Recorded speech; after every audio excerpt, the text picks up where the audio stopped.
How's it going, guys? Today I'll be introducing you to the Raid Pouch V3. The Raid Pouch V3 will debut this Friday, November 3rd, and today we'll be going over its history, design, features, setup, and employment. Let's start with a quick overview on the Raid Pouch, or the releasable abdominally integrated drop pouch. The Raid Pouch was made for quickly detaching and accessing the contents, and while not a dedicated IFAK pouch, it works as a great one as it can be completely laid out next to a patient instead of the user having to access the contents from essentially their crotch. Other uses for the Raid pouch range from a general purpose pouch to a breaching pouch to a simple tool pouch. The Raid doubles as a great fanny pack as well, and as we'll go over soon, it can double as a great CCW pack for running or traveling. With that said, let's have a quick history lesson. The Raid pouch was first introduced on April 16th, 2019 as the first of two flagship products when Shot Concepts started. The idea was a releasable hanger pouch you could get better access to and lay out, and we achieved that by integrating a first spear tube on the backside, which allowed the user to easily remove and reattach the pouch. It was a great concept, but the V1 had a laundry list of unneeded features, naive construction, and could only really be used as a hanger pouch.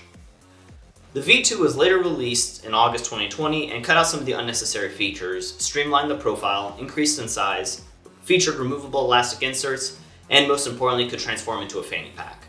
The size once again left a bit to be desired with folks who wanted to carry a compact CCW. The construction wasn't too production friendly either, and it was sold as a kit where whether you wanted all the parts or not, you were going to get all of them.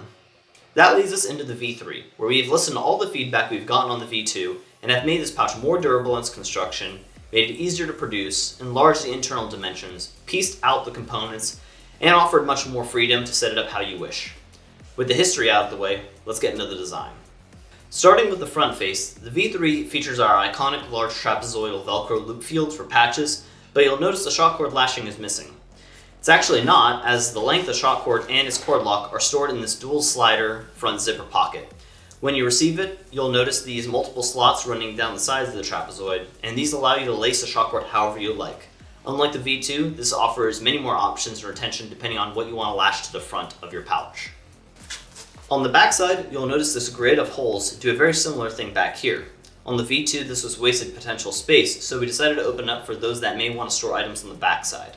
Our tube flap cover is still present and keeps the female tube in place, but you'll notice on the sides there are these horizontal ports. The V2 had elastic loops on the side of the pouch for integrating the fanny pack strap to it. However, we implemented these slots into the back panel to create a much more robust and durable mounting method for your fanny pack strap. The first spear tube can still descend into the pocket for quick stowage or transitioning and be completely removed as well. We did rework the tube's lanyard, so now it is easier to index and access when you are wearing it, as you won't be able to see it under your plate carrier or your chest rig. On the bottom, we still have our iconic 4-inch elastic tourniquet sleeve, but we have tightened it up a bit so smaller tourniquets like the snake staff ETQ or the soft T tourniquet can still fit inside of it, as well as the cat tourniquets as well. Opening up the pouch, you'll notice it completely clamshells open to achieve a flat layout, and both sides are lined in soft loop velcro for attaching organizational inserts, like the new OmniCert, which will be also released at the same time, and we'll cover it in a separate video. The internal dimensions are 8.5 inches to 6.5 inches wide, 5.5 inches tall, and 2.5 inches deep. The flat pocket in the back is still present for flat items, or the upcoming Raid soft armor insert, and a dummy core tie-off point is present at the top for retaining important items. The Raid pouch comes with a Velcro hook and loop flap, which retains the male end of the first spear tube, and this is the mounting panel for integrating the Raid pouch to a plate carrier or a chest rig that have sufficient Velcro hook or loop real estate on them. Moving on to the fanny pack strap, which is now offered separately, we've kept the snap-on buckles for quick integration, but have moved the elastic stretch from the sidewalls of the pouch to one side of the strap to ensure we keep that comfortable and tight fit for the fanny pack configuration. When it comes to setting up the Raid Pouch V3, most Velcro hook inserts can be used internally that fit the inner dimensions. To set it up as a med pouch, for example, you'll identify what contents you need and then an appropriate method of retaining them. Here we'll use our OmniCerts, and we have some combat and compressed gauze, and we'll just lay those exactly where we want them. And for our other side, we have two dressings, a decompression needle, and an MPA.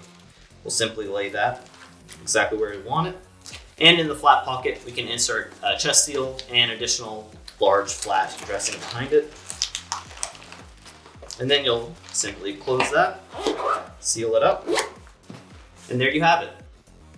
To set up the raid pouch as a fanny pack, all you'll do is remove the flap, remove or stow the female tube on the backside, and then take your strap set, identify the horizontal ports on the back, and then simply take that tooth, lay it into the port, and then close it up.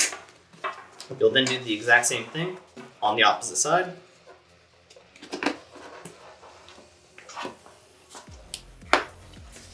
And then you will adjust the strap to fit your waist. When it comes to storing a compact handgun, you can carry one in a horizontal orientation that will require a side draw, which is easy and straightforward. We've tested the Glock 19, Glock 43X, SIG 365, and other handguns with their holster, and there are a number of ways of mounting a holster. Here we have a Velcro wrap holster, and this can be used to simply Velcro the handgun into the pouch. You can also take adhesive hook Velcro and apply it to your favorite holster, or use any number of other inserts and adapters out there to achieve this. As this release has been coming closer, many of you have asked if you should upgrade from your V2 to this new V3. And our answer is, if any of these features are appealing enough to you, then sure. But at the end of the day, the V3 is a refinement of the raid pouch and not a complete rehaul. That said, the raid pouch V3 is offered in multicam, coyote brown, ranger green, black, wolf gray, multicam black, multicam tropic, and multicam arid at launch. That concludes the rundown on the raid pouch V3. It's one of a kind hanger and it offers fantastic accessibility and modularity. We hope you'll snag one if you need one, but if you have any questions, please feel free to comment down below, DM us on Instagram, or email us at customerservice@shaw-concepts.com. Thanks for your time, and as always, conquer all.